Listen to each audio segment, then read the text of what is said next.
अस्सलाम वालेकुम। आपको एक बार फिर से खुशामदीद करती हूँ मरविश कुज़ीन में। आज मैं आपके साथ एक बहुत ही मज़ेदार कीमे की रेसिपी शेयर कर रही हूँ। मैं बना रही हूँ मलाई कीमा। इसको बहुत ही सिंपल और रेगुलर इंग्रेडिएंट्स के साथ बनाया जाता है, लेकिन इसके अंदर शामिल की जाती है साथ साथ क्रीम चीज़ और क्रीम, जो कि इसके फ्लेवर को बहुत ज़्यादा इन्हेंस करती है। इसको आप ना सिर्फ अपनी फैमिली के साथ घर में इंजॉय कर सकते हैं, बल्कि आप इसको बहुत अच्छे और प्रेजेंटेबल तरीके से अपने मेहमानों को भी सर्व कर सकते हैं। तो चलिए जल्दी से बनाते हैं ये मलाई कीमा। तो बिस्मिल्लाह पढ़ के शुरू करते हैं। इस रेसिपी में हमें पिसी हुई हरी मिर्चें और हरा धनिया दरकार है, जो ब्लेंडर में डाल के मैं बहुत थोड़ा थोड़ा पानी डाल के इसको पीस के साइड में रख दूँगी। अब एक मिक्सिंग बोल में मैं शामिल कर रही हूँ कीमा। ये कीमा आपको ज़्यादा नज़र आ रहा है क्योंकि मैंने दावत के लिए बनाया है। शामिल कर रही हूँ कुटा हुआ लहसुन, इसके साथ साथ डालूंगी पिसा हुआ कच्चा पपीता। फिर इसके अंदर मैं शामिल करेंगे वो पिसी हुई हरी मिर्चें और हरा धनिया। साथ में डाल रही हूँ काली मिर्च, लाल मिर्च, मस्टर्ड पाउडर। अच्छा, अब मैं इसके अंदर डाल रही हूँ क्रीम चीज़। मैंने ब्लॉक वाली क्रीम चीज़ का इस्तेमाल इसके अंदर किया है, और साथ साथ डाल रही हूँ दही। अब इसको सीजन करूँगी नमक, पिस्सा भुना और कुटा हुआ ज़ीरा, गरम मसाला पाउडर और बहुत थोड़ा सा जायफल और जावित्री का पाउडर। अब इन तमाम चीज़ों को मैं हाथ से अच्छी तरीके से कीमे में करूँगी मिक्स। हाथ से जो मैरिनेशन होती है वो बहुत अच्छी होती है और मैं हाथ से ही मिक्स करना प्रेफर करती हूँ। जब तमाम चीज़ें कीमे में अच्छे से हो जाएंगी मिक्स, तो फिर इसको कवर करके अब हम इसे मैरिनेशन के लिए छोड़ेंगे। प्रेफरेबली ओवरनाइट आप इसको छोड़ दीजिए, वरना कम से कम 4 से 6 घंटे। जब आप इसको पकाना चाहें तो तेल कीजिए गर्म पतीली में।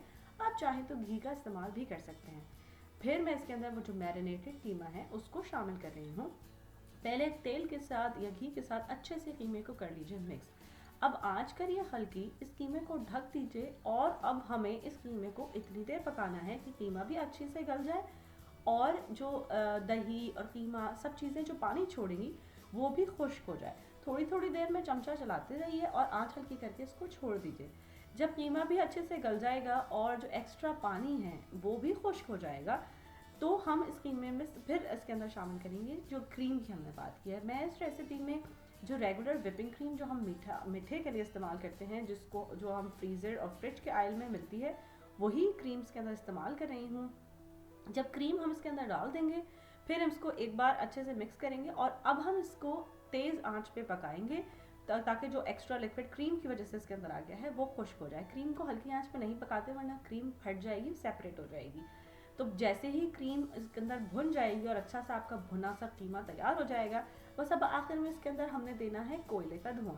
उसके लिए मैंने एक प्याज का टुकड़ा रखा है, उसके ऊपर रख रही हूँ दहकता हुआ कोयला और उसके ऊपर तेल डाल के फ़ौरन इसका ढकना ढक दूंगी, ताकि कोयले की जो महक है वो हमारे कीमे में शामिल हो जाए। इस तरह ये तैयार हो गया मज़ेदार सा मलाई कीमा। आज मैंने इसको बीफ के साथ तैयार किया है, लेकिन चिकन के कीमे के साथ भी ये रेसिपी बहुत मज़ेदार बनती है। इसके ऊपर प्याज के लच्छे और कटा हुआ हरा धनिया डालिए, थोड़ी सी ऊपर सजावट के लिए डाली है क्रीम, और इसको आप नान या पराठों के साथ सर्व कर सकते हैं। ये बच्चों और बड़ों सबको पसंद आता है। अगर आप इस रेसिपी को अपने पास ट्राई कर रहे हैं तो प्लीज़ मुझे ज़रूर बताइए कि ये आपके पास कैसी बनी।